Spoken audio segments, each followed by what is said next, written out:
नमस्कार, स्वागत है सभी का यूजीसी क्लासेस बाय एग्जामपुर के हमारे इस चैनल पर। जितने भी बच्चे जुड़ चुके हैं सभी का हार्दिक स्वागत है। सभी को गुड मॉर्निंग, नमस्कार सभी को। आज इसी सीरीज का हम यहाँ पर चौथा पार्ट करने जा रहे हैं, जिसमें हमने कुछ पीवाईक्यूज को सॉल्व करना है, अपना अभ्यास करना है, अच्छे से प्रैक्टिस करनी है और जो व्याख्या आपके सामने स्क्रीन पर आती है उसे आपने ध्यान से सुनना है और अच्छे से प्रैक्टिस कर लेनी है, समझ लेना है। ठीक है, चलिए कल की ही सीरीज को हम यहां से आगे बढ़ा रहे हैं। आज के सेशन में पहला क्वेश्चन आपके आने जा रहा है। उससे पहले जितने भी बच्चे जुड़ चुके हैं, वीडियो को अगर लाइक शेयर नहीं किया है, सबसे पहले वीडियो को लाइक शेयर कर लेना है। चैनल को सब्सक्राइब नहीं किया है, चैनल को सब्सक्राइब कर लेना है। और अब हम अपना जो आज का सेशन है वो प्रारंभ करते हैं। पहला क्वेश्चन हमारी स्क्रीन पर आ रहा है, रिसर्च एप्टीट्यूड से ये क्वेश्चन है। रिसर्च एप्टीट्यूड का पहला क्वेश्चन कह रहा है, एक शोध समस्या केवल तभी संभव नहीं है जब यह एक शोध योग्य है, एक नया और ज्ञान में कुछ जोड़ता हो, इसमें स्वतंत्र और आश्रित चर हो, इसकी उपयोगिता और प्रासंगिकता हो। Research problem is not feasible only when it is researchable. एक शोध समस्या केवल तभी संभव नहीं है जब वो शोध करने योग्य है, जब वो नई है और उसमें किसी भी विषय वस्तु में कुछ नया जोड़ती हो, ज्ञान में कुछ नया जोड़ती हो, या इसमें स्वतंत्र और आश्रित चर शामिल हो, या इसमें इसकी उपयोगिता और प्रासंगिकता हो। क्या कहेंगे, क्या करेक्ट आंसर है? ए, बी, सी या फिर डी? करेक्ट आंसर आपको बताना है। एक शोध समस्या केवल तभी संभव नहीं है, यानी कि जो संभव है उनको छोड़ करके जो संभव नहीं है किसी भी शोध समस्या के संदर्भ में, वो आपको बताना है। कभी भी आप किसी रिसर्च प्रॉब्लम को जब चुनेंगे तो उसमें आप क्या ध्यान में रखेंगे कि वो रिसर्च की जो प्रॉब्लम है वो शोध करने योग्य है भी या नहीं, क्या वो किसी भी चीज में नया ज्ञान जोड़ रही है, या वो स्वतंत्र और आश्रित चर उसमें शामिल है, या इसकी उपयोगिता और प्रासंगिकता। करेक्ट क्या कहेंगे? रिसर्च प्रॉब्लम का चयन करते समय हम उस टॉपिक की उपयोगिता देखेंगे कि वो टॉपिक सोशली रिलीवेंट है या नहीं, शोध करने योग्य है या नहीं, नया है या फिर किसी पहले से स्थापित कोई सिद्धांत में कुछ नया जोड़ रहा है या नहीं, इसकी उपयोगिता और प्रासंगिकता को हम देखेंगे। सी स्टेटमेंट स्वतंत्र और आश्रित चर शामिल है, ये हम नहीं देखेंगे। यहां पर बात की है रिसर्च प्रॉब्लम का चयन करते समय किस चीज को आप ध्यान में नहीं देंगे, वो आपको छांटना था। हमने कहा सी स्टेटमेंट, जो कि हम रिसर्च प्रॉब्लम चुनते समय ध्यान में नहीं देंगे। बाकी शोध योग्य समस्या हो, ज्ञान में कुछ नया जोड़ती हो और उपयोगी हो, प्रासंगिक हो, ये हम ध्यान में देंगे। ठीक है, तो जिन्होंने भी सी स्टेटमेंट को करेक्ट कहा सभी का आंसर बिल्कुल सही है। चलिए अगले क्वेश्चन की तरफ हम चलते हैं। अगला क्वेश्चन क्या कहता है, Orkut is a part of. Orkut, ये क्वेश्चन आपका कम्युनिकेशन पर आधारित है, संप्रेषण संचार पर आधारित है। पेपर 1 की जो यूनिट है आपकी, ऑर्कुट के बारे में पूछा हुआ है। ऑर्कुट किसका हिस्सा है? इंट्रापर्सनल कम्युनिकेशन का, मास कम्युनिकेशन का, ग्रुप कम्युनिकेशन का, या फिर इंटरपर्सनल कम्युनिकेशन का? ऑर्कुट किसका हिस्सा है? क्या कहेंगे, क्या करेक्ट आंसर है? ऑर्कुट किसका हिस्सा है? ऑर्कुट क्या था प्रारंभ में? ऑर्कुट एक सोशल नेटवर्किंग साइट के फॉर्म में था।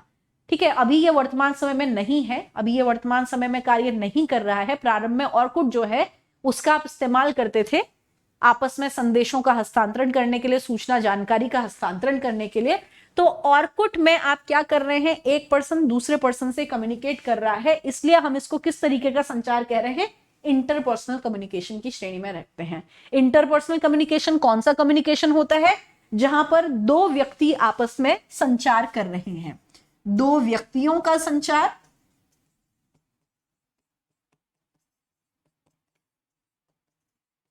दो व्यक्तियों का संचार, इंटरपर्सनल कम्युनिकेशन, दो से अधिक व्यक्तियों का संचार,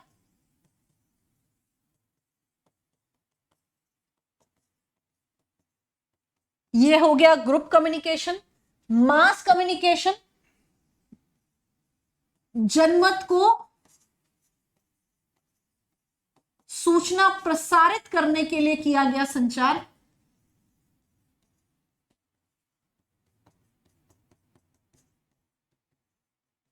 ये हो गया मास कम्युनिकेशन। इंट्रापर्सनल, किसी व्यक्ति विशेष का स्वयं से संचार। ठीक है, क्या कहेंगे? इंट्रापर्सनल कम्युनिकेशन, स्वयं के साथ संचार।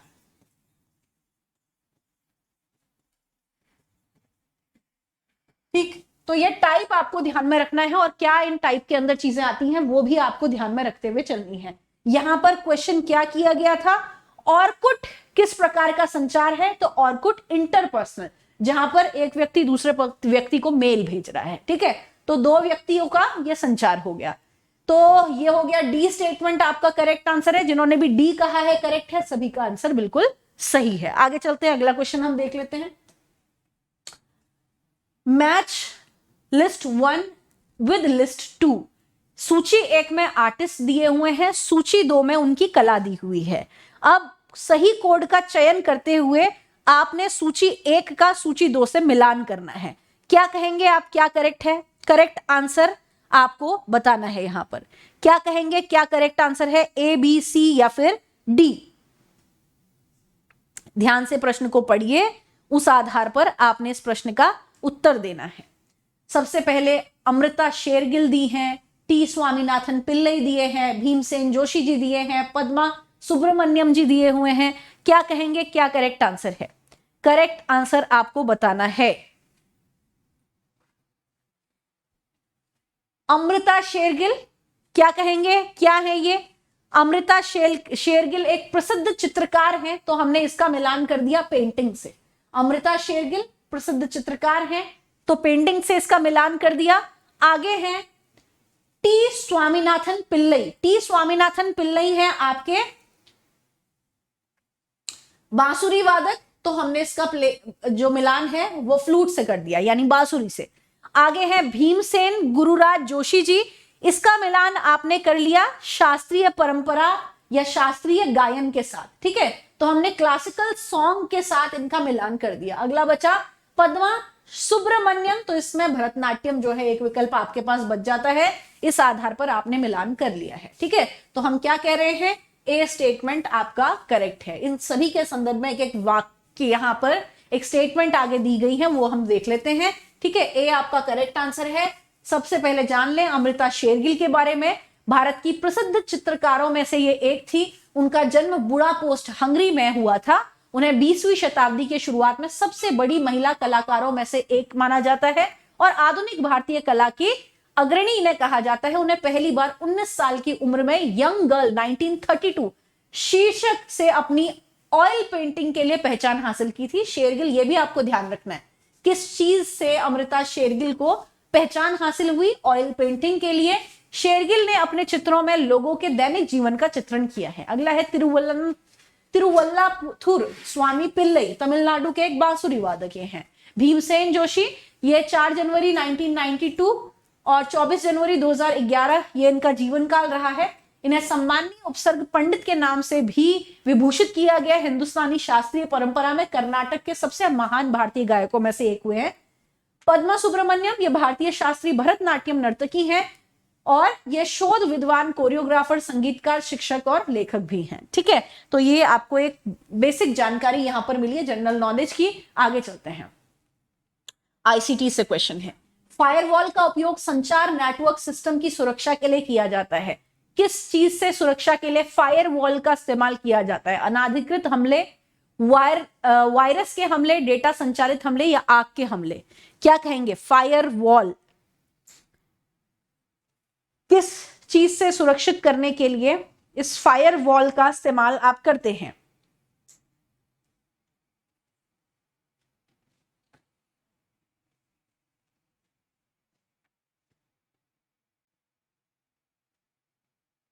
करेक्ट आंसर आपको बताना है। फायरवॉल के माध्यम से आप अपने कंप्यूटर सिस्टम को अनऑथोराइज्ड अटैक से बचा सकते हैं। यानी कि आपके कंप्यूटर के अंदर कोई प्रवेश कर रहा है, आपके कंप्यूटर को हैक कर रहा है, आपके कंप्यूटर में जितनी भी निजी जानकारियां संग्रहित हैं उन जानकारियों को चुरा रहा है। ये अगर कोई भी क्रिया आ रही है आपके सिस्टम में, फायरवॉल होगा तो उस चीज से आपका संरक्षण हो जाएगा। ठीक है, तो यहां पर ए स्टेटमेंट जो है करेक्ट आंसर है। फायरवॉल के संदर्भ में एक व्याख्या दी गई है, इसे हम देख लेते हैं। फायरवॉल कंप्यूटर को सुरक्षित रखने के लिए एक व्यवस्था है, आपके कंप्यूटर को बचाए रखने के लिए एक व्यवस्था, एक सिस्टम है जो सभी तरीके के कंप्यूटर्स और उनके नेटवर्क को घुसपैठियों, हैकर्स और मालवेयर से बचाता है। फायरवॉल हमारे कंप्यूटर को आक्रामक सॉफ्टवेयर से बचाता है जो कि चुपके से हमारे कंप्यूटर के अंदर आ जाते हैं और सभी पर्सनल डिटेल उस सॉफ्टवेयर को भेजने वाले हैकर्स के पास पहुंचा देते हैं और इसका बहुत गलत फायदा उठाया जाता है। फायरवॉल एक नेटवर्क को सुरक्षित करने वाला डिवाइस या सिस्टम होता है जो कि अनऑथराइज्ड यूजर्स और खतरनाक तत्वों के नेटवर्क में एक्सेस करने से यह बचाता है। तो ये स्टेटमेंट में आपको आपका आंसर मिल जा रहा है। फायरवॉल हमारे नेटवर्क के लिए फिल्टर की तरह कार्य करता है जो कि हार्मफुल इंफॉर्मेशन को रोकता है। ठीक है, तो ए यहां पे करेक्ट आंसर है। आगे चलते हैं। कंप्यूटर प्रोग्राम में त्रुटियां कहलाती हैं। किसी भी कंप्यूटर प्रोग्राम में त्रुटियां गलती क्या कहलाती है? फॉल्स, मिस्टेक, बग या फिर स्पैम? क्या कहेंगे, क्या करेक्ट आंसर है? करेक्ट आंसर आपको बताना है। कंप्यूटर प्रोग्राम में गलत कोडिंग हो गई, वो गलत कोडिंग ही कंप्यूटर प्रोग्राम के एरर्स कहलाते हैं। ठीक है, ठीक से कोडिंग नहीं की गई, गलत कोडिंग हो गई, तो क्या कहेंगे, वो प्रक्रिया क्या है? जब कंप्यूटर प्रोग्राम में कुछ एरर्स रह गए तो उसे कहा जाएगा कंप्यूटर के एरर्स को बग्स, यानी कि कंप्यूटर प्रोग्राम की गलत कोडिंग को कहलाएगा कंप्यूटर के बग्स। अब इन बग्स यानी गलत कोडिंग को ठीक करना, ठीक तरीके से कोड करना, इस प्रक्रिया को कहलाएगा डीबगिंग। ठीक है, नाम आपको ध्यान रखना है। बग्स मींस कंप्यूटर प्रोग्राम में कोई कोडिंग से रिलेटेड एरर है तो कंप्यूटर में कुछ बग्स हैं। ठीक है, कीड़े, कुछ बग्स हैं और आप इन कंप्यूटर प्रोग्राम में जो कोडिंग में गलती हुई है इसको आप ठीक कर रहे हैं, तो वो प्रक्रिया डीबगिंग की है। ठीक है, तो सी स्टेटमेंट आपका यहां पर करेक्ट आंसर है। जिन्होंने भी सी कहा है सभी का उत्तर बिल्कुल करेक्ट है। बग किसी भी कंप्यूटर प्रोग्राम में दोष या त्रुटि होते हैं, गलतियां होती हैं। यह दोष या त्रुटि कंप्यूटर प्रोग्राम में गलत कोडिंग की वजह से होती है, ठीक से कोड नहीं किया गया, उसकी वजह से ये बग आ जाते हैं। जब कोई डेवलपर सॉफ्टवेयर में इस बग को ढूंढकर ठीक करता है तो इस प्रक्रिया को डीबगिंग कहलाता है। ठीक है, इस बगिंग को, इस गलत कोडिंग को ढूंढना और उसको ठीक करना, ये डीबगिंग कहलाता है। आगे चलते हैं। HTML मूल रूप से डिजाइन करने के लिए प्रोग्राम प्रयोग किया जाता है। HTML hyper text markup language, आप इसका इस्तेमाल क्यों करते हैं? हाइपर टेक्स्ट मार्कअप लैंग्वेज, इसका इस्तेमाल आप क्यों करते हैं? वेब पेज को डिजाइन करने के लिए, वेबसाइट को डिजाइन करने के लिए, ग्राफिक्स को डिजाइन करने के लिए, टेबल या फ्रेम को डिजाइन करने के लिए? करेक्ट आंसर आपको बताना है हाइपर टेक्स्ट मार्कअप लैंग्वेज। ये क्या है? एक तरीके की मार्कअप लैंग्वेज है जो कि डिजाइन की जाती है किसको तैयार करने के लिए? वेब पेज को डिजाइन करने के लिए। यानी कि इस HTML ऐसी मार्कअप लैंग्वेज के माध्यम से आप वेब पेज या वेब आधारित एप्लीकेशंस को डिजाइन करते हैं। ठीक है, वेब पेज या वेब आधारित एप्लीकेशंस को आप डिजाइन करते हैं। ठीक है, तो वेब पेज या फिर वेब एप्लीकेशन को डिजाइन करने के लिए इसका इस्तेमाल किया जाता है, इसलिए हम ए स्टेटमेंट को यहां पर करेक्ट आंसर कहेंगे। फुल फॉर्म आपसे पूछ ली जाती है एब्रिविएशन से, कंप्यूटर में ICT में एब्रिविएशन भी आपसे पूछे जाते हैं, तो वहां पे HTML की फुल फॉर्म आएगी, तो आपको पता होनी चाहिए हाइपर टेक्स्ट मार्कअप लैंग्वेज। ठीक है, चलिए आगे चलते हैं, अगला क्वेश्चन देख लेते हैं। करेक्ट आंसर क्या है? ए। यहाँ पे स्टेटमेंट दी गई है, क्या कह रहे हैं? हाइपर टेक्स्ट मार्कअप लैंग्वेज, जिसे आप संक्षिप्त में HTML के नाम से भी जानते हैं, वेब पेज और वेब आधारित ऐप बनाने में इस्तेमाल होने वाली एक मार्कअप लैंग्वेज है। ठीक है, आगे चलते हैं। अगला क्वेश्चन क्या कह रहा है? माइक्रो प्रोसेसिंग के लिए बनाया गया है। किसको? कंप्यूटर को, डिजिटल सिस्टम को, कैलकुलेटर को या इलेक्ट्रॉनिक सामान को? करेक्ट आंसर क्या कहेंगे? माइक्रो प्रोसेसिंग के लिए बनाया गया है। किसे माइक्रो प्रोसेसिंग के लिए बनाया गया है?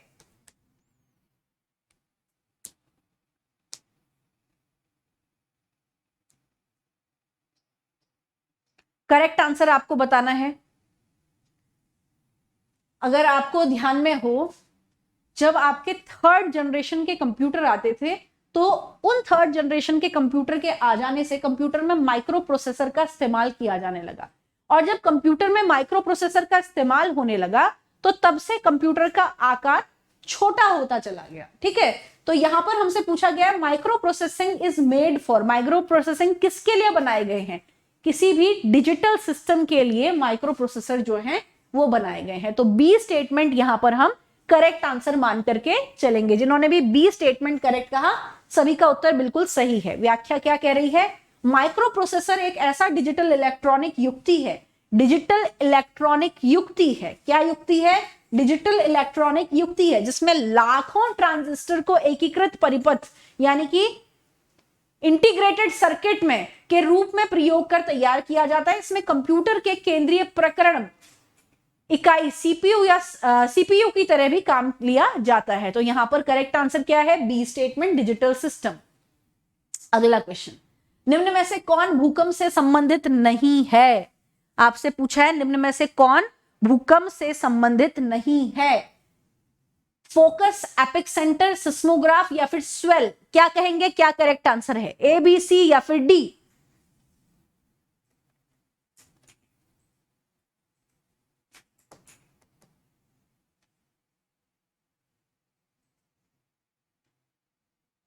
करेक्ट आंसर आपको बताना है, भूकंप से संबंधित नहीं है, नॉट एसोसिएटेड विथ अर्थक्वेक।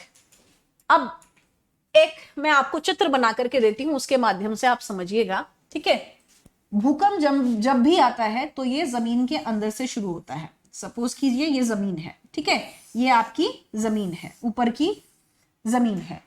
भूकंप हमेशा जमीन के अंदर से शुरू होता है, जमीन के गर्भ से शुरू होता है। इस जमीन के अंदर वाले हिस्से जहां से भूकंप शुरू हो रहा है, इसे कहा जाता है केंद्र।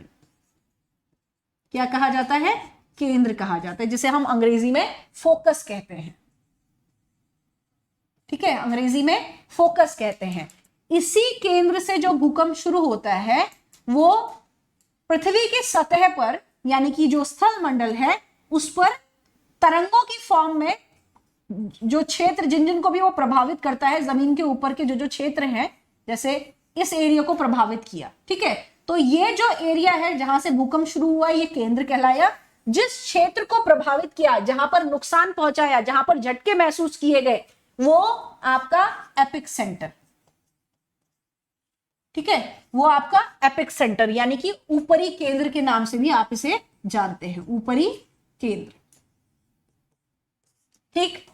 अब इस भूकंप को नापने वाला जो इंस्ट्रूमेंट है, इस भूकंप को नापने वाले इंस्ट्रूमेंट को कहा जाता है सिस्मोग्राफ या फिर सिस्मोग्राफी, ठीक है? सिस्मोग्राफ या सिस्मोमीटर या सिस्मोग्राफी के नाम से भी आप इसको जानते हैं। तो ये आपको ध्यान में रखना है, जहां से भूकंप शुरू होता है वो केंद्र, जहां पे भूकंप के झटके महसूस किए जाते हैं ऊपर की परत पर, वो एपिक सेंटर या फिर ऊपरी केंद्र। और जो यंत्र जो भूकंप को मापता है वो है सेस्मोग्राफ या सेस्मोमीटर, ठीक है?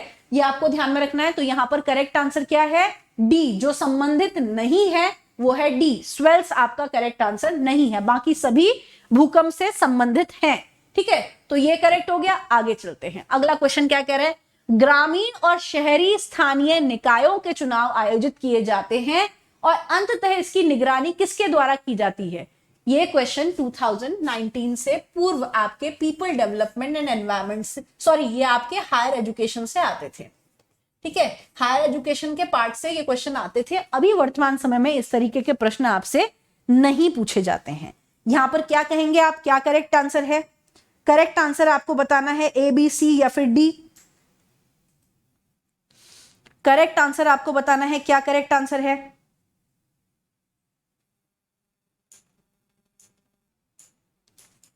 जल्दी से। ग्रामीण और शहरी स्थानीय निकायों के चुनाव आयोजित किए जाते हैं और अंततः इसकी निगरानी किसके द्वारा की जाती है? राज्य चुनाव आयोग यानी स्टेट इलेक्शन कमीशन के द्वारा इसकी निगरानी की जाती है। तो आपको ध्यान रखना है, बी स्टेटमेंट करेक्ट आंसर है।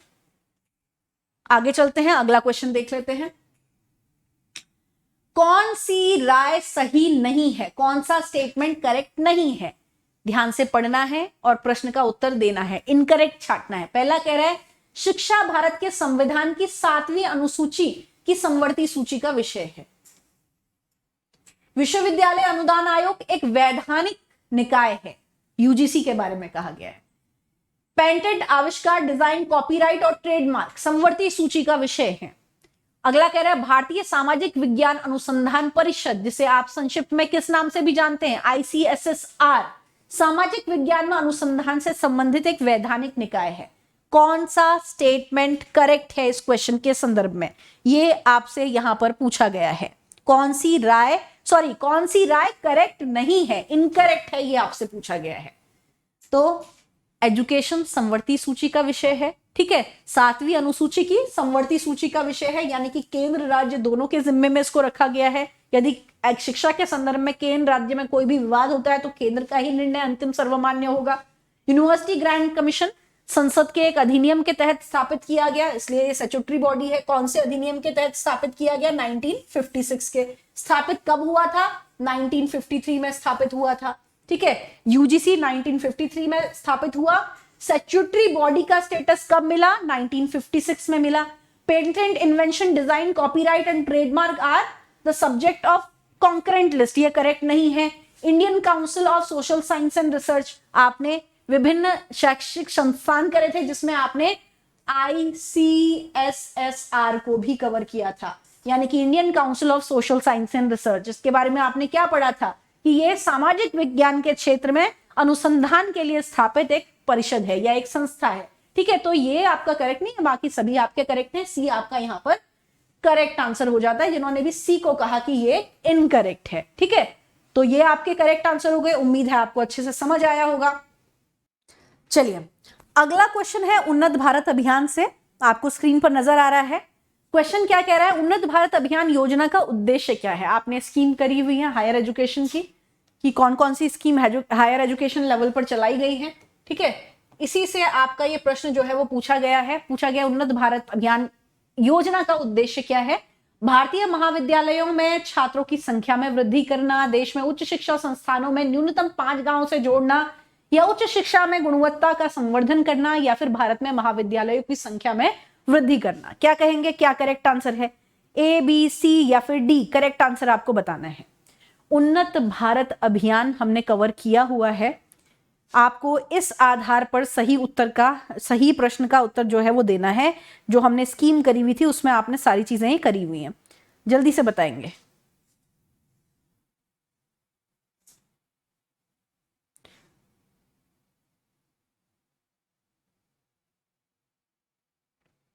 उन्नत भारत अभियान के संदर्भ में आपने क्या पढ़ा था? IIT दिल्ली ने कहीं ना कहीं उन्नत भारत अभियान के, कह सकते हैं उन्नत भारत अभियान के स्थापना में बहुत ज्यादा योगदान दिया है, और IIT के साथ साथ NITs जुड़ करके इस उन्नत भारत अभियान को सफल बनाने का काम कर रहे हैं। विशेषकर NITs के संदर्भ में, उन्नत भारत अभियान के संदर्भ में NITs की भूमिका जो है वो विशेषकर आपको देखने को मिलती है। इन सभी तकनीकी शिक्षण संस्थानों को क्या किया गया है?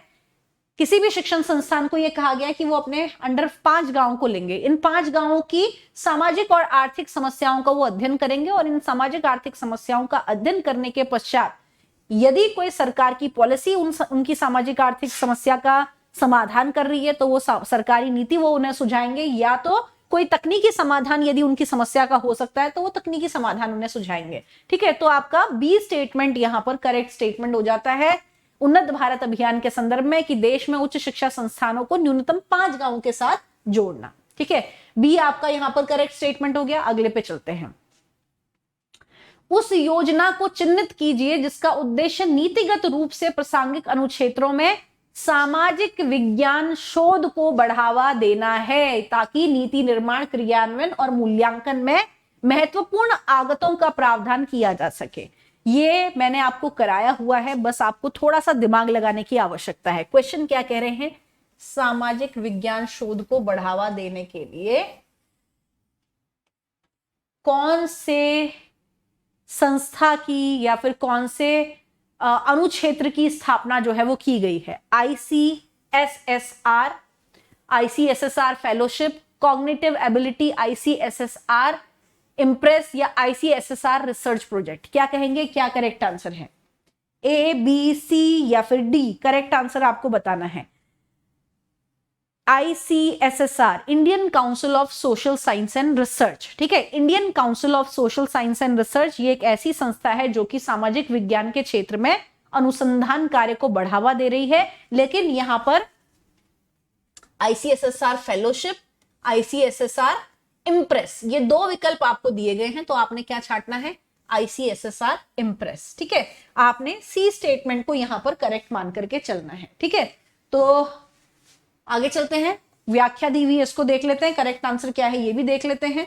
Indian council of social science research, Indian council of social science research जिसे ICSSR के नाम से आप जानते हैं, कब स्थापना की गई थी? 1969 में। किसके द्वारा? गवर्नमेंट ऑफ इंडिया, भारत सरकार के द्वारा। किस लिए स्थापित किया गया था? ताकि सामाजिक विज्ञान के क्षेत्र में अनुसंधान के कार्य को बढ़ावा दिया जा सके। ठीक है, चलिए आगे चलते हैं, अगला क्वेश्चन देख लेते हैं। प्रश्न को आपने ध्यान से देखना है और पढ़ना है। ठीक है, निम्नलिखित कथनों की सूची में से उस समुच्चय की पहचान कीजिए जिसका अनुसंधान नैतिकता पर नकारात्मक प्रभाव पड़ता है। यानी कि रिसर्च एथिक्स के जो चीज खिलाफ है वो आपको बतानी है। कौन सी ऐसी चीज है जो रिसर्च एथिक्स के खिलाफ है? अनुसंधान नैतिकता पर जिसका नकारात्मक प्रभाव पड़ता है।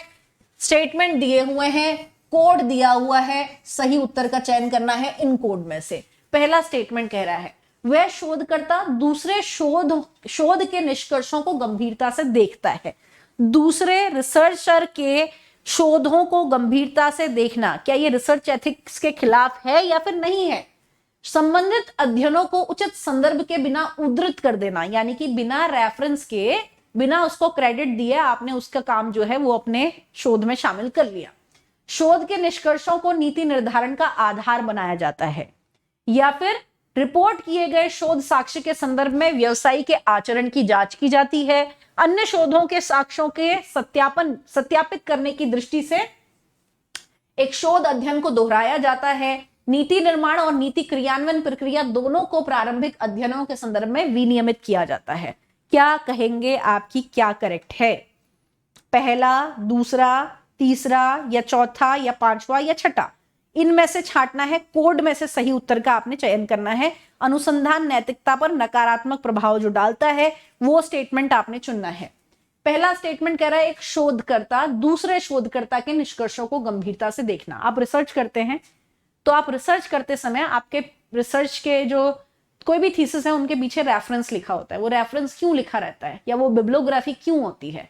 ताकि जो आने वाले एक तो क्रेडिट देना तो है ही, ठीक है, कि आप क्रेडिट दे रहे हैं जहां से भी जो चीज आपने ली है। दूसरा कि आने वाले जो शोधकर्ता हैं जो आपके विषय पर ही शोध कर रहे हैं, आपकी शोध समस्या पर ही शोध कर रहे हैं, उन लोगों को एक आइडिया हो जाए कि मैं इस संदर्भ में कहां से रेफरेंस ले सकता हूं। ठीक है, कहां से लिटरेचर को स्टडी कर सकता हूं। तो एक शोधकर्ता दूसरे शोधकर्ता के निष्कर्षों को गंभीरता से देखता है, ये आपका करेक्ट है, रिसर्च एथिक्स के अनुकूल ही है। ठीक है, अगला स्टेटमेंट आपका कह रहा है संबंधित अध्ययनों को उचित संदर्भ के बिना उद्धृत कर देना। आपने किसी को रेफरेंस नहीं दिया, रेफरेंस में शामिल नहीं किया और आपने अपना रिसर्च जो है वो कर रहे हैं। संबंधित अध्ययनों को उचित संदर्भ के बिना उद्धृत कर लिया। जिससे आप ले रहे हैं, जिस लिटरेचर से आप वो ले रहे हैं अपने थीसिस में, आपने उसको क्रेडिट नहीं लिया और अपने में शामिल कर लिया। तो ये गलत है या नहीं? रिसर्च एथिक्स के खिलाफ है या नहीं? कोई भी अनुसंधान में आप शोध कर रहे हैं, नैतिकता के अंदर ये चीजें आती कि आपकी शोध आपकी मूल होनी चाहिए। अगर आप किसी और से ले भी रहे हैं तो आप उसको क्रेडिट देंगे, तो ये आपका करेक्ट नहीं है। रिसर्च एथिक्स की में नकारात्मक प्रभाव ये डालता है। अगला कह रहा है शोध के निष्कर्षों को नीति निर्धारण का आधार बनाना। तो शोध के निष्कर्षों से आप नई पॉलिसी जो है वो बना सकते हैं। ये स्टेटमेंट करेक्ट है, रिसर्च एथिक्स के ही समर्थन में है, कोई खिलाफ नहीं जा रहा है। ठीक है, अगला कह रहा है रिपोर्ट किए गए शोध साक्ष्य के संदर्भ में व्यवसायी के आचरण की जांच करना। अब आपने एविडेंस इकट्ठा किए, आपने डाटा कलेक्ट किया, साक्ष्य इकट्ठा किए रिसर्च के माध्यम से। अब उस आधार पर आप किसी के आचरण की जांच नहीं कर सकते। ठीक है, तो ये स्टेटमेंट जो है वो करेक्ट नहीं है। तो आपका फोर्थ जो है वो करेक्ट नहीं है। आपने डाटा कलेक्ट किया, आपने स्टडी किया, सोसाइटी में गए, सोसाइटी में आपने स्टडी किया, गलत भी देखा आपने, तो आप ये नहीं करेंगे कि आप उसको दोषी करार दे देंगे। ठीक है, आप सिर्फ स्टडी करने के लिए गए हैं। क्यों स्टडी कर रहे हैं? क्योंकि आपका रिसर्च का वो टॉपिक है। ठीक है, तो आपका ये स्टेटमेंट जो है वो रिसर्च एथिक्स के पे नकारात्मक प्रभाव डालेगा। अगला, अन्य शोधों को साक्ष्यों को सत्यापित करने की दृष्टि से एक शोध अध्ययन को दोहराया जाता है। यह भी रिसर्च एथिक्स के ही अनुकूल है। नीति निर्माण और नीति क्रियान्वयन प्रक्रिया दोनों के प्रारंभिक अध्ययनों के संदर्भ में विनियमित किया जाता है। Both policy making and policy implementation process are regulated in term of preliminary studies. ये हम इसमें शामिल नहीं करेंगे। ठीक है, चलिए, तो यहां पर हम क्या कह रहे हैं? अनुसंधान नैतिकता पर नकारात्मक प्रभाव जो डालता है वो है दूसरा, चौथा और छठा स्टेटमेंट। ठीक है, चलिए, तो यहां पर सी आपका करेक्ट स्टेटमेंट हो गया इस प्रश्न के संदर्भ में। अगले क्वेश्चन पर चलते हैं। पूछा क्या गया है, निम्न में से कौन अनुसंधान को आगे बढ़ाने के लिए एक प्रारंभिक अनिवार्य आवश्यकता है? एक शोध डिजाइन विकसित करना, एक शोध प्रश्न तैयार करना, डेटा विश्लेषण प्रक्रिया के बारे में निर्णय लेना, एक शोध परिकल्पना तैयार करना। करेक्ट आपको बताना है क्या करेक्ट है, ए, बी, सी या फिर डी।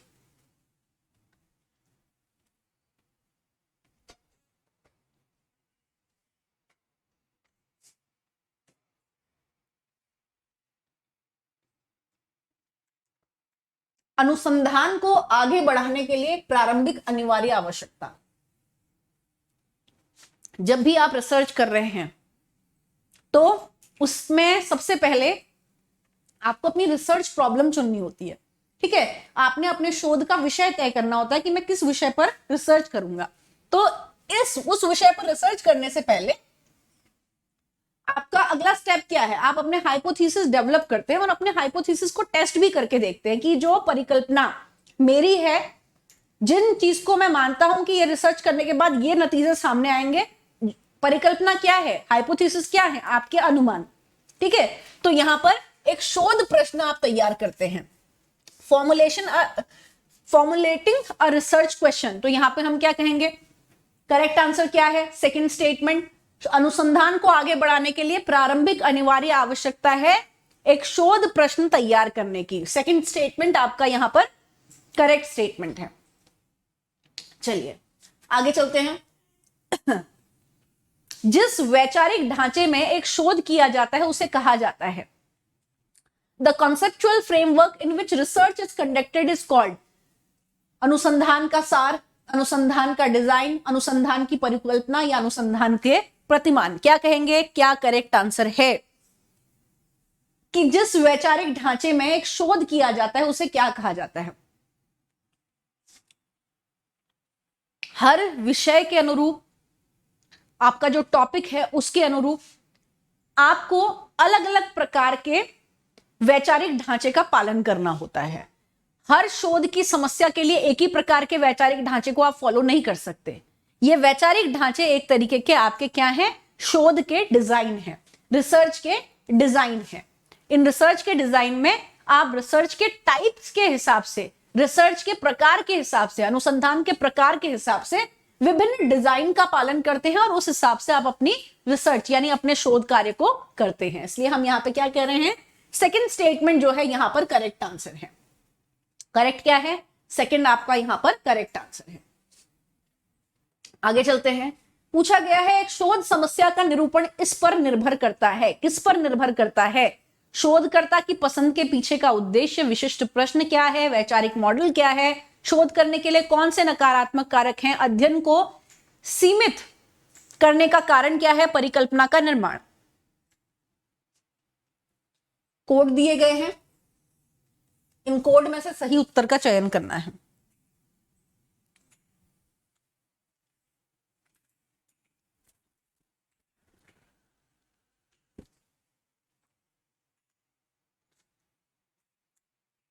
कोड में से सही उत्तर का चयन करना है। एक शोध समस्या का निरूपण इस पर निर्भर करता है, किस पर निर्भर करता है? कोई भी रिसर्च प्रॉब्लम आपने चुनी है वो किस पर निर्भर करेगी? शोध समस्या का निरूपण, formulation of research problem depend on, आप अपनी शोध की समस्या का निर्माण कर रहे हैं, वो किस पर निर्भर करेगा?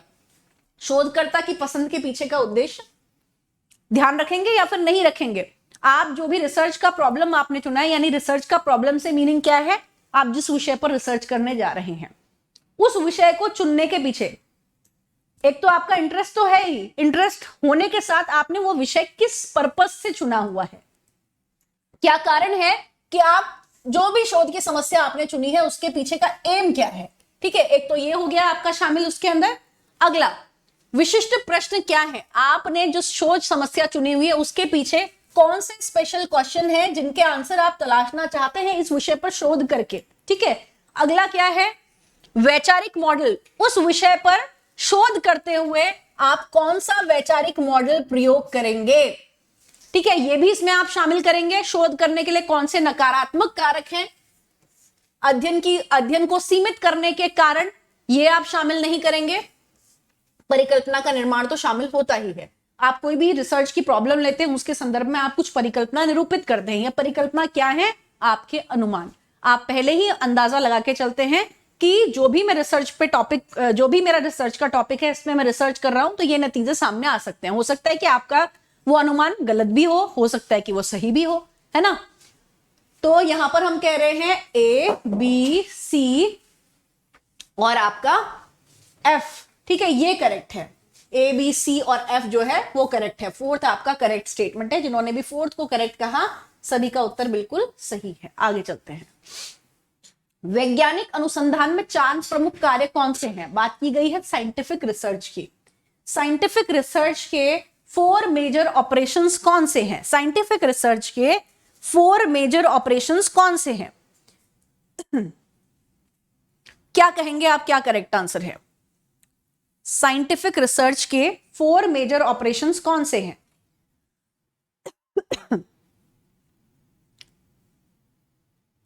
करेक्ट आंसर आपको बताना है।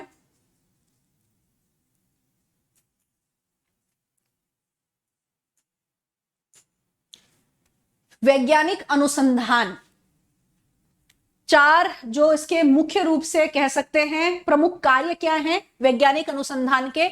तो वैज्ञानिक अनुसंधान, किसी भी वैज्ञानिक प्रक्रिया में आप क्या फॉलो करते हैं? वैज्ञानिक प्रक्रिया में पहले आप स्टडी करेंगे, डाटा कलेक्ट करेंगे, ठीक है।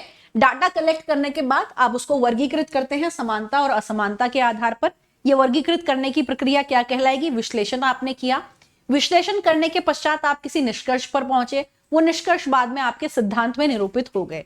तो यहां पर हम क्या कहेंगे? वैज्ञानिक प्रक्रिया के 4 प्रमुख कार्य कौन से हैं? सबसे पहला आप इसमें शामिल करेंगे सह भिन्नता का प्रदर्शन। जैसे हमने कहा, आपने डाटा इकट्ठा किया, उसका विश्लेषण किया, सह भिन्नता का प्रदर्शन किया। उसके बाद आप क्या कर रहे हैं? नकली संबंधों का उन्मूलन कर रहे हैं, यानी कि जितने भी आपके बेकार के रिलेशनशिप हैं, जो कि बेकार के तथ्य हैं, उन्हें आप हटा रहे हैं। अगला, समय क्रम के संदर्भ में अनुकरण आप कर रहे हैं, सभी चीज को सीक्वेंस वाइज आप लगा रहे हैं, ठीक है। आगे स्वशिक्षा, व्यक्तिगत पसंद का संचालन नहीं, बाद में आप लास्ट में सिद्धांत को निरूपित करते हैं। जो निष्कर्ष आपके निकलते हैं, उन्हीं से आप एक थ्योरी जो है वो डेवलप कर देते हैं। तो यहां पे हम क्या कहेंगे? सह भिन्नता का प्रदर्शन, नकली संबंधों का उन्मूलन, समय क्रम के संदर्भ में अनुक्रमित करना, ये सारी चीजें आपके डाटा के विश्लेषण के अंतर्गत आ जाती है, ठीक है। चलिए, तो यहां पे करेक्ट आंसर क्या हो जाता है? सी स्टेटमेंट यहां पर आपका करेक्ट आंसर हो जाता है। चलिए, ये देख लीजिए आपका करेक्ट आंसर। आगे चलते हैं। एक चर जिसे हेरफेर किया जाता है उसे कहा जाता है, क्या कहेंगे? आश्रित चर कहेंगे, नियंत्रित चर कहेंगे, स्वतंत्र चर कहेंगे, या फिर भ्रमित चर कहेंगे? ऐसे वेरिएबल जिनमें हेरफेर, एक चर जिसे हेरफेर किया जाता है उसे क्या कहा जाएगा? एक चर जिसे हेरफेर किया जाता है उसे क्या कहा जाएगा? ऐसा वेरिएबल जिसमें आप चेंज कर सकते हैं उसे क्या कहा जाएगा? आश्रित, दूसरे पे डिपेंड रहेगा, उसे आप चेंज कर सकते हैं। नियंत्रित, स्वतंत्र, या फिर भ्रमित। जो चर स्वतंत्र होता है, इंडिपेंडेंट होता है, आप उसमें परिवर्तन कर सकते हो, यानी कि इस पर कोई दूसरा आश्रित नहीं है। यदि इसमें हेरफेर कर रहे हैं तो केवल इसमें हेरफेर होगी, लेकिन अगर डिपेंडेंट वेरिएबल में चेंज करेंगे तो इसके साथ जो डिपेंडेंट होगा उसमें भी चेंज होगी। इसलिए हम क्या कहेंगे?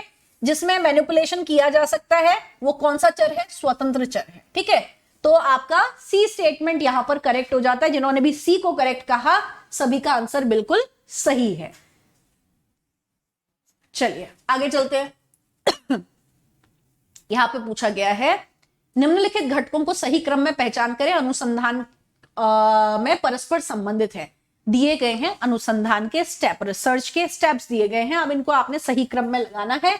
इस कोड में से आपने सही उत्तर का चयन करना है। क्या कहेंगे? क्या करेक्ट आंसर है? सही सीक्वेंस में आपने लगाना है इनको। सही सीक्वेंस में लगाइए रिसर्च के स्टेप्स को। करेक्ट आंसर क्या है?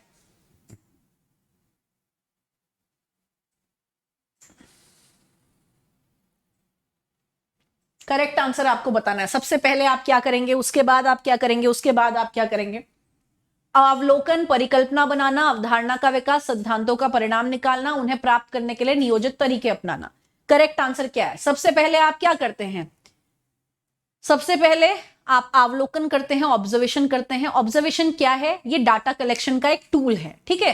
क्या है ऑब्जर्वेशन? ये डाटा कलेक्शन का एक टूल है, तो ये आपको ध्यान में रखना है। डाटा को कलेक्ट करते हुए आप पहले ऑब्जर्व करेंगे, यानी कि डाटा कलेक्शन पहले आएगा, ठीक है। आपने अवलोकन किया, अवलोकन के बाद आपने एक अवधारणा को विकसित किया, अवधारणा यानी एक कॉन्सेप्ट आपने विकसित किया, तो दूसरे नंबर पे आप अवधारणा को विकसित करेंगे। उसके बाद उस अवधारणा को विकसित करने के बाद आपने एक परिकल्पना तैयार करी, अपना एक अनुमान लगाया, थर्ड पे ये आ गया।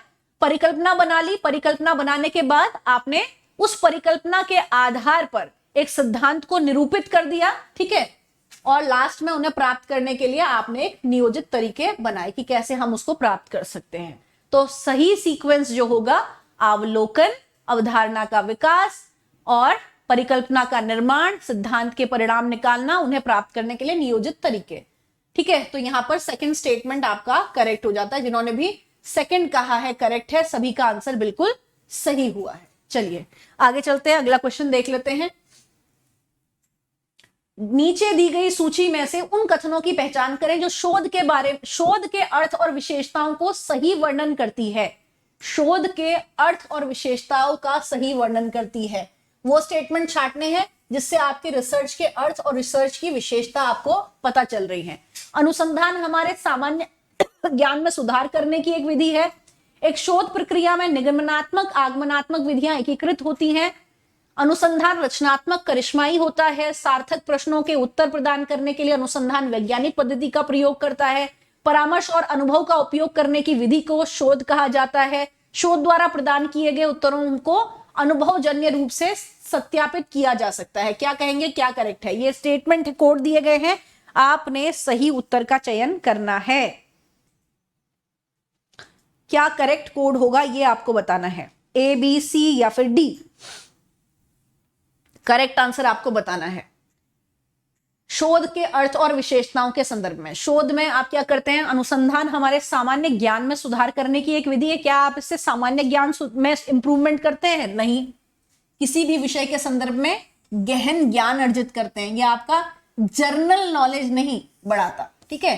किसी भी विषय के संदर्भ में आप गहन ज्ञान अर्जित करते हैं, ना कि सामान्य ज्ञान में सुधार करने के लिए आप शोध करते हैं। जब डीप नॉलेज हो गई, आप रिफ्लेक्टिव लेवल पर पहुंच गए, टीचिंग एप्टीट्यूड में आपने रिफ्लेक्टिव लेवल पढ़ा था, तो रिफ्लेक्टिव लेवल में पहुंच गए, आपकी किसी विषय पर अपनी एक राय कायम हो गई। राय कायम होने के बाद उस विषय के संदर्भ में आप और गहन जानकारी ले रहे हैं, कुछ नया खोज रहे हैं, पहले से स्थापित चीजों में कुछ और नया जोड़ रहे हैं, तब आप रिसर्च करेंगे। तो सामान्य ज्ञान में सुधार करने के लिए आप इसको नहीं कर रहे हैं, ठीक है। तो पहला जो है यहां पर हम उसको शामिल नहीं करेंगे शोध के अर्थ और विशेषताओं में। अगला कह रहा है एक शोध प्रक्रिया में निगमनात्मक, आगमनात्मक दोनों ही विधियां एकीकृत होती है। बिल्कुल करेक्ट स्टेटमेंट है। इंडक्टिव और डिडक्टिव दोनों ही मेथड शामिल किए जाते हैं रिसर्च में, ठीक है। अनुसंधान रचनात्मक और करिश्माई है। क्या अनुसंधान को आप रचनात्मक कहेंगे, क्रिएटिव कहेंगे? भाई ये तो आपके बहुत ही दिमाग वाली क्रिया है। आपस में क्रिएटिविटी या फिर करिश्माई चीजों को शामिल, इसको हम नहीं कहेंगे कि ये करेक्ट है। सार्थक प्रश्नों के उत्तर प्रदान करने के लिए अनुसंधान वैज्ञानिक पद्धति का प्रयोग करता है। बिल्कुल करेक्ट स्टेटमेंट है। शोध ही अपने आप में एक साइंटिफिक प्रोसेस है, तो ये तो बिल्कुल करेक्ट है, ठीक है। आगे कह रहे हैं परामर्श और अनुभव का उपयोग करने की विधि को ही शोध कहा जाता है। नहीं, शोध द्वारा प्रदान किया गए उत्तरों को, जो भी रिजल्ट आपके आते हैं शोध के माध्यम से, जो भी रिजल्ट आपके होते हैं, जो भी निष्कर्ष आपके निकलते हैं, वो अनुभवजन्य रूप से सत्यापित किए जा सकते हैं। बिल्कुल करेक्ट है, ठीक है। आप जो भी परिणाम निकालते हैं आप उनको सत्यापित कर सकते हैं, और ये आपके शोध का अर्थ और विशेषता है। यहां पर हम कह रहे हैं पहला स्टेटमेंट आपका करेक्ट हो जाता है। जिन्होंने भी फर्स्ट को करेक्ट कहा, सभी का आंसर बिल्कुल सही है। अगला क्वेश्चन देख लेते हैं। शोध की वस्तुनिष्ठता को कैसे बढ़ाया जा सकता है? ऑब्जेक्टिविटी, रिसर्च की ऑब्जेक्टिविटी को आप कैसे बढ़ा सकते हैं, यह क्वेश्चन आपसे पूछा गया है। रिसर्च की ऑब्जेक्टिविटी को आप कैसे बढ़ा सकते हैं? इसकी निष्पक्षता के माध्यम से, इसकी विश्वसनीयता के माध्यम से, इसकी वैधता के माध्यम से, या फिर इन सभी क्रियाओं के माध्यम से? यही क्वेश्चन आपसे टीचिंग एप्टीट्यूड में इवैल्यूएशन यानी कि मूल्यांकन की यूनिट से संबंधित भी पूछ लिया जाता है, लगभग सेम ही क्वेश्चन रहता है। ठीक है, मूल्यांकन से भी आपका इसी तरीके का क्वेश्चन आ जाता है कि कैसे किसी परीक्षण को या फिर किसी मूल्यांकन को आप वस्तुनिष्ठ कहेंगे। तो वहां पर किसी भी चीज के वस्तुनिष्ठ होने के लिए उसमें विश्वसनीयता, वैधता और निष्पक्षता का गुण होना चाहिए। ध्यान रखेंगे, विश्वसनीयता, वैधता और निष्पक्षता।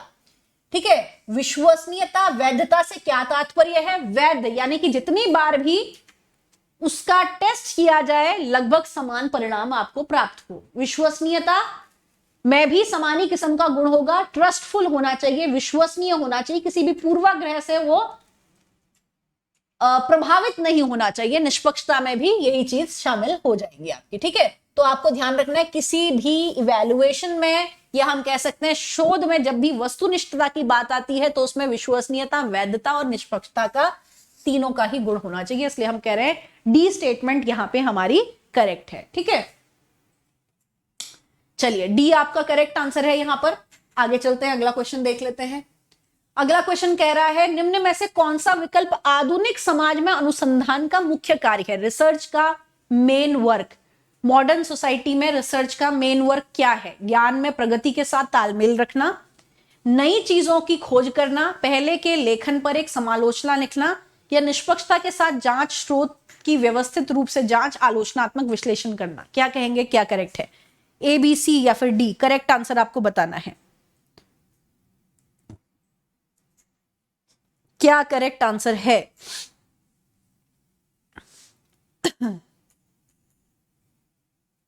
करेक्ट आंसर क्या होगा? आधुनिक समाज में अनुसंधान का मुख्य कार्य, आधुनिक समाज में अनुसंधान का मुख्य कार्य क्या है? सबसे पहली चीज यहां पर ध्यान देनी है आप लोगों ने, ज्ञान की प्रगति के साथ तालमेल रखना। जैसे जैसे नॉलेज में प्रगति होती जा रही है उसके साथ कनेक्टेड रहना। करेक्ट है, बिल्कुल करेक्ट है। अगला स्टेटमेंट क्या है? नई चीजों की खोज करना, कुछ न्यू इन्वेंशन करना। करेक्ट है। पहले के लेखन पर समालोचना लिखना, समालोचन करना, क्रिटिक करना काम नहीं है। ठीक है, निष्पक्षता के साथ जांच, स्रोत की व्यवस्थित रूप से जांच करना और आलोचनात्मक विश्लेषण करना, ये करेक्ट है। इसमें दोनों ही चीजें आ गई आपकी। ठीक है, जिसमें जांच, स्रोत का व्यवस्थित रूप से जांच कर रहे हैं, आलोचनात्मक विश्लेषण भी कर रहे हैं। तो हमारा पहला, दूसरा और चौथा जो है वो करेक्ट है। पहला, दूसरा और चौथा आपका करेक्ट है। तो ये कौन सा स्टेटमेंट कह रहा है? पहला स्टेटमेंट, ए आपका यहां पर करेक्ट हो गया। आगे चलते हैं। किसी भी शोध का गहराई का अंदाजा इस बात से लगाया जाता है, किसी भी शोध की गहराई का अंदाजा आप किससे लगाएंगे? उसके टाइटल से, उसके उद्देश्य से, कितना खर्चा हो रहा है, या कितने समय में हो रहा है। क्या कहेंगे, क्या करेक्ट है? करेक्ट क्या है? किसी भी शोध की गहराई का अंदाजा आप क्या लगाएंगे? टाइटल देख लिया, इंप्रेसिव है, हाँ ये तो बड़ा अच्छा टॉपिक है, डीप में रिसर्च किया गया है, या फिर उस रिसर्च का टॉपिक चयन करने के पीछे आपके एम क्या है, उस रिसर्च के पीछे, शोध समस्या के पीछे आपका उद्देश्य क्या है, या कितना खर्चा होगा, अवधि। मेन इंपॉर्टेंट क्या है? अनुसंधान के उद्देश्य। किसी भी विषय में शोध की गहराई का अंदाजा आप इस बात से लगा सकते हैं कि अनुसंधान के पीछे आपका उद्देश्य क्या है, जिस विषय पर आप अनुसंधान कर रहे हैं। ठीक है, तो बी यहां पर आपका करेक्ट स्टेटमेंट हो जाता है। जिन्होंने भी बी कहा करेक्ट है, सभी का उत्तर बिल्कुल सही हुआ है। आगे चलते हैं। अनुसंधान एक व्यक्ति द्वारा किया जा सकता है। किस व्यक्ति द्वारा अनुसंधान किया जा सकता है? जो अनुसंधान पद्धति का अध्ययन करता हो, जो स्नातकोत्तर डिग्री रखता हो, सोचने और तर्क करने की क्षमता रखता हो, या एक कठिन कार्य करता हो। करेक्ट आपको बताना है, क्या करेक्ट आंसर है? अनुसंधान एक व्यक्ति द्वारा किया जा सकता है। किस व्यक्ति द्वारा अनुसंधान किया जाता है? कौन अनुसंधान कर सकता है? मैं कर सकती हूं, आप कर सकते हैं। क्या नॉलेज होनी चाहिए हमें रिसर्च करने के लिए? अनुसंधान पद्धति के अध्ययन की, स्नातकोत्तर की डिग्री, पोस्ट ग्रेजुएट है तो आप रिसर्च कर सकते हैं, सोचने और तर्क करने की क्षमता है तो आप रिसर्च कर सकते हैं, या एक कठिन कार्य करता है तो। रिसर्च करने के लिए आपने रिसर्च की मेथोडोलॉजी को पढ़ा हुआ होना चाहिए। ठीक है, तो इसलिए आपने रिसर्च की मेथोडोलॉजी को पढ़ा है तो ही आप रिसर्च कर सकते हैं। कौन कौन से प्रारूप हैं, कौन कौन से डिजाइन है, कौन कौन से टाइप है, कौन सी रिसर्च किस तरीके से की जाती है, किस विषय में किस तरीके की पद्धतियों का अनुसरण किया जाता है, ये सब अगर आपने पढ़ा है तो आप एक बेहतर अनुसंधानकर्ता बन सकते हैं। ठीक है, चलिए ए स्टेटमेंट करेक्ट है। आगे चलते हैं, अगला क्वेश्चन देख लेते हैं। निम्नलिखित कथनों में से कौन सा कथन सही है, ये पूछा गया है। करेक्ट स्टेटमेंट आपको बतानी है कि कौन सी स्टेटमेंट करेक्ट है। पहला स्टेटमेंट कह रहा है थीसिस के पहले अध्याय में शोध के उद्देश्य लिखे जाते हैं। अगला कह रहा है शोधकर्ता के पास विश्लेषणात्मक क्षमता होनी चाहिए। अगला कह रहा है परिवर्तनशीलता समस्या का स्रोत है। अगला कह रहा है उपरोक्त सभी जो स्टेटमेंट है वो करेक्ट है। आप क्या कहेंगे, क्या सही है?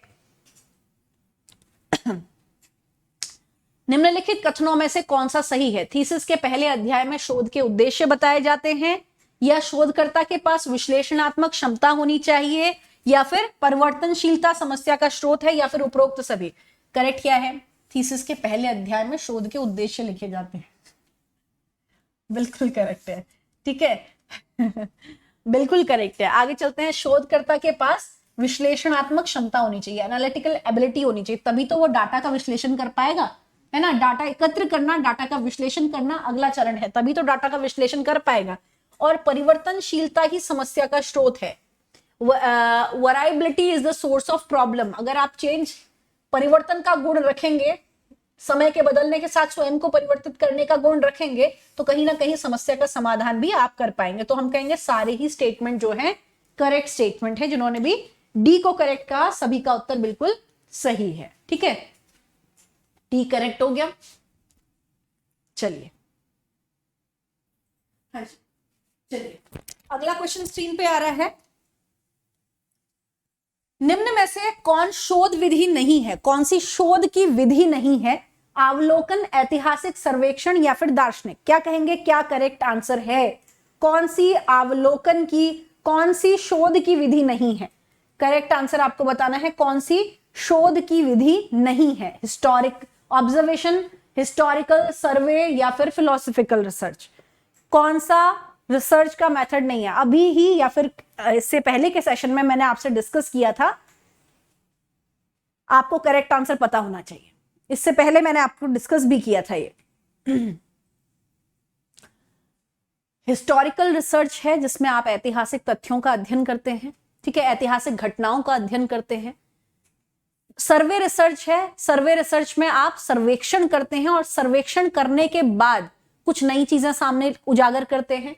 फिलोसफिकल रिसर्च में आप विभिन्न दार्शनिकों के विचारों का अध्ययन करते हैं और उन दार्शनिकों के विचारों का या फिर दर्शनों के विचारों का अध्ययन करके कुछ निष्कर्ष आप निकालते हैं। ऑब्जर्वेशन रिसर्च का टाइप नहीं है। ऑब्जर्वेशन डाटा कलेक्शन का टूल है, इसलिए हम यहां पर कहेंगे ऑब्जर्वेशन शोध की विधि नहीं है। ठीक है, आपका ए स्टेटमेंट जो है यहां पर करेक्ट हो जाता है। जिन्होंने भी ए को करेक्ट कहा, सभी का आंसर बिल्कुल सही है।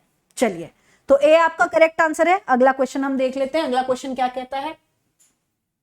अनुसंधान को इस प्रकार वर्गीकृत किया जा सकता है। कौन कौन से टाइप में रिसर्च को आप वर्गीकृत कर सकते हैं? बेसिक, अप्लाइड एक्शन, मात्रात्मक गुणात्मक अनुसंधान, दार्शनिक ऐतिहासिक सर्वेक्षण, या प्रायोगिक अनुसंधान, या फिर उपरोक्त सभी?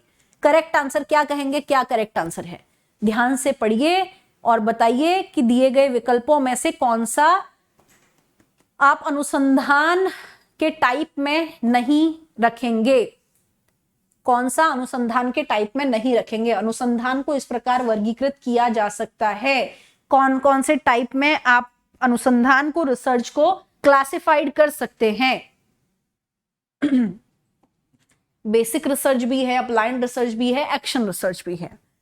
ऐसे ही क्वालिटेटिव, क्वांटिटेटिव रिसर्च भी है। फिलोसफिकल, हिस्टोरिकल, सर्वे रिसर्च और आपकी एक्सपेरिमेंटल रिसर्च भी है। ये सारे ही आपके रिसर्च के टाइप हैं। डी स्टेटमेंट यहां पर हम कहेंगे करेक्ट है। ये सारे ही रिसर्च के टाइप हैं। ठीक है, सारे ही टाइप ऑफ रिसर्च में आपके आ जाते हैं। जिन्होंने भी डी को करेक्ट कहा है, सभी का आंसर बिल्कुल सही है। ठीक है,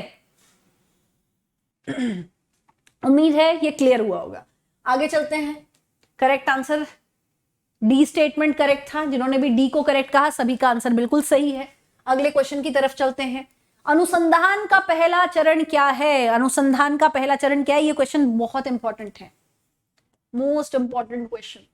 बार बार अलग अलग रूप में बहरूपिये की तरह आपसे पूछा जाता है रिसर्च एप्टीट्यूड से। अनुसंधान का पहला चरण कौन सा है? एक समस्या का चयन करना, समस्या की खोज करना, समस्या को ढूंढना या समस्या की पहचान करना। हालांकि इन सभी शब्दों का, इन सभी वाक्यों का इस्तेमाल एक दूसरे के पर्यायवाची के तौर पर किया जाता रहा है प्रश्नों में। पीवाईक्यू में ही आप देखेंगे अलग अलग तरीके के वाक्यों का इस्तेमाल किया जाएगा, लेकिन पहला चरण का जो एग्जैक्ट शब्द है, जो एग्जैक्ट वाक्य है पहले स्टेप की, उसके लिए आप कौन से वाले विकल्प का चयन करेंगे? अनुसंधान के पहले चरण में आप सभी हैं शोध समस्या से जुड़े हुए, लेकिन आप सही शब्द क्या कहेंगे? चयन करना, खोजना, ढूंढना या फिर पहचान करना।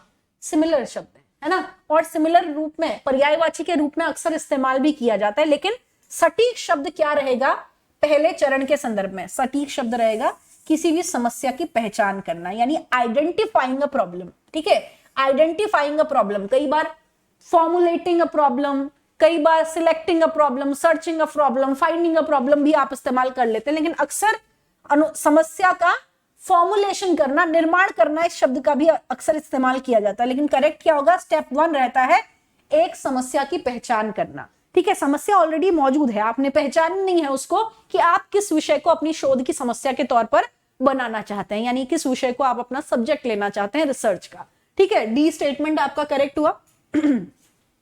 जिन्होंने भी डी को करेक्ट कहा सभी का आंसर बिल्कुल करेक्ट है। आगे हम चलते हैं, अगला क्वेश्चन देख लेते हैं।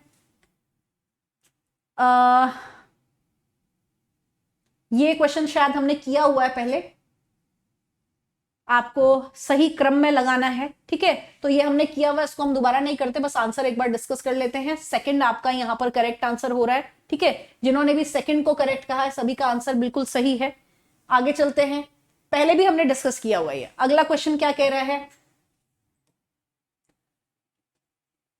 ये भी हमने कवर किया हुआ है।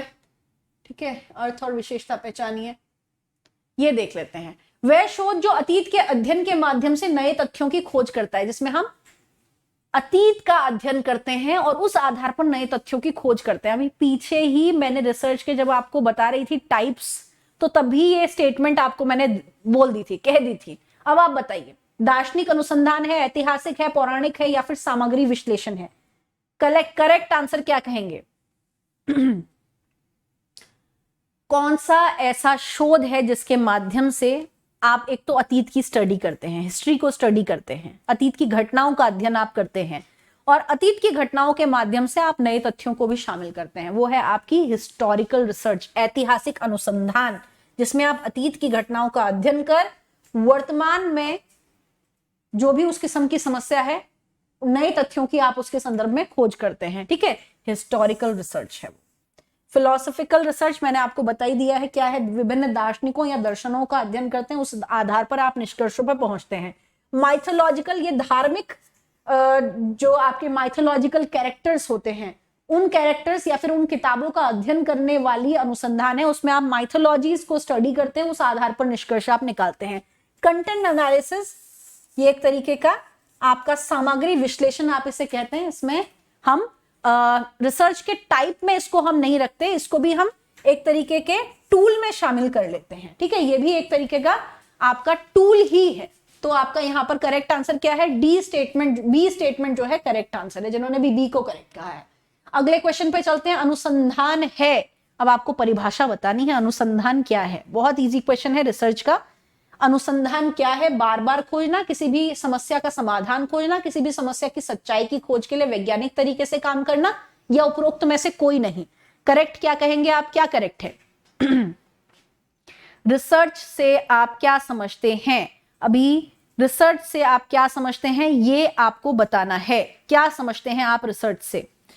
अभी हमने पीछे डिस्कस किया, अगर पीछे वाले सेशन में भी हमने बात करी थी, लेकिन यहां पे पूछा हुआ है सही परिभाषा आप बताइए। ठीक है, रिसर्च ये करेक्ट है। ठीक है, अब मैंने आपको बताया है कि ये दो शब्दों से मिलकर के बना है, री प्लस सर्च, यानी कि या तो इसका तात्पर्य है खोज करना, या फिर इसका तात्पर्य है पुनः खोज करना।